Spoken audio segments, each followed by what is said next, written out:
সন্তান প্রতিবন্ধী পিতামাতা দায়ী? আপনার কি মনে হয়? আপনি আমাকে কমেন্টে জানাতে পারেন। স্বামী স্ত্রী মিলনের কিছু নিয়ম থাকে, স্বামী স্ত্রী সঙ্গমের কিছু কারণ থাকে, কিছু সময় থাকে, কিছু নিয়ম থাকে।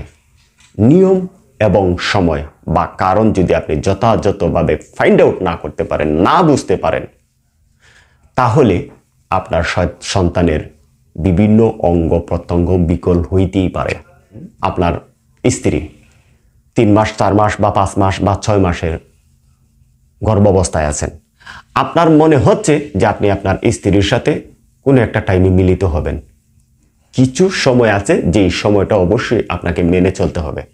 ফজরের আজান এবং সন্ধ্যার আজানের সময় যখন মুয়াজ্জিন আল্লাহু আকবার ধ্বনি দেয়, তখন কিন্তু খারাপ জিনগুলি প্রচণ্ড স্পিডে রকেটের বেগে আপনার ঘরে প্রবেশ করতে থাকে।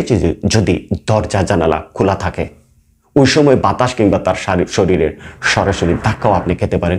আর ধাক্কা খাওয়ার ফলে আপনার সন্তান এর যে কোনো একটা অঙ্গ বিকল হইতেই পারে। আমি বলেছি 2টা কারণে আপনার সন্তান প্রতিবন্ধী হইতে পারে। একটা হচ্ছে সঙ্গম বা আপনার স্ত্রীর সাথে গর্ভাবস্থায় যখন মিলিত হবেন, তখন সময় আপনি খেয়াল রাখতে হবে সন্ধ্যার কয়েক মিনিট আগে কিংবা ফজরের কয়েক মিনিট আগে আপনি আপনার স্ত্রীর সাথে মিলিত হবেন না। সেই সময়ে জিনের আক্রমণ থাকে।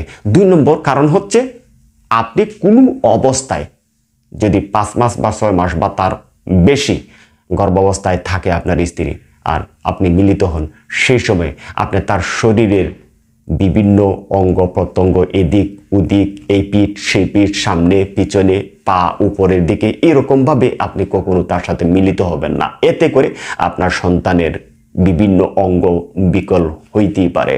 2টা জিনিস ফলো করার মাধ্যমে আপনি অবশ্যই আপনার স্ত্রীর সাথে মিলিত হবেন। তবে হ্যাঁ, সহবাসের একটা দোয়া আছে, সেই দোয়াটা অবশ্যই পড়বেন। কারণ সহবাসের ক্ষেত্রে অনেক সময় প্রায় 99% আলেম এই ব্যাপারে সতর্ক করে থাকেন যে সহবাসের সময় আপনি যদি দোয়া না পড়েন, তাহলে আপনি আপনার স্ত্রীর সাথে সঙ্গম করতে গিয়ে শয়তানও আপনার স্ত্রীর সাথে সঙ্গম করতে পারে।